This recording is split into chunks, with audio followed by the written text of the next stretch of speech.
సోదర సోదరి మనందరికీ కూడా శుభాకాంక్షలు కూడా తెలియజేస్తున్నాను.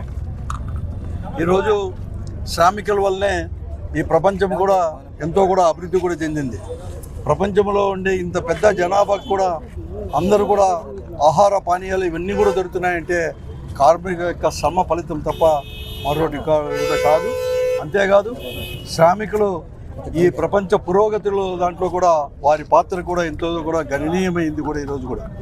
అదే కాకుండా ఎంతో కూడా వాళ్ళు ఎంత శ్రమిస్తున్నా కూడా ఆ శ్రమకు తగిన ఫలితం లేకపోతే అనేకమైన పోరాటాలు చేసి వారికి ఒక గుర్తింపు కూడా తీసుకొని వచ్చేసి తీసుకొని రావడం జరిగింది.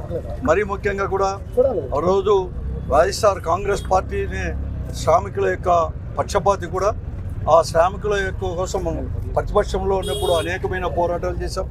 బాధ్యత అనేది కూడా వచ్చిన తర్వాత ప్రభుత్వం ఏర్పడిన తర్వాత జగన్మోహన్ రెడ్డి గారి నాయకత్వంలో వైఎస్ఆర్ కాంగ్రెస్ పార్టీ ఏదైతే పోరాటం చేశామో శ్రామికుల కోసం అవన్నీ కూడా అందించిన ఘనత కూడా వైఎస్ఆర్ కాంగ్రెస్ పార్టీకి ముఖ్యమంత్రిగా జగన్మోహన్ రెడ్డి గారికి దక్కుతుంది కూడా.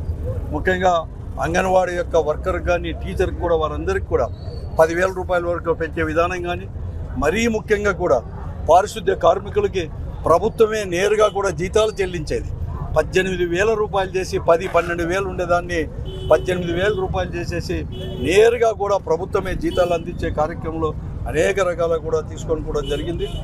ఈరోజు మరీ ముఖ్యంగా ఆర్టీసీ యొక్క కార్మికులు కూడా ఎంతోమంది కూడా ఈ రాష్ట్రంలో ప్రైవేటైజేషన్ దగ్గర నుంచి ఆర్టీసీ దానికి కూడా స్వయం ప్రతిపత్తి దగ్గర నుంచి ప్రభుత్వమే తీసుకోవాలని చెప్పి ప్రభుత్వ ఆధ్వర్యం తీసుకుంటే మాట చెప్పిన ప్రకారం కూడా ఆర్టీసీని కూడా ప్రభుత్వ పరం కూడా చేసిన ఘనత కూడా వైఎస్ఆర్ కాంగ్రెస్ పార్టీకే దక్కిందని చెప్పి కూడా తెలియజేస్తూ మరొక మారు కార్మిక సోదరి మనందరికీ కూడా శుభాకాంక్షలు కూడా తెలియజేస్తున్నాయి.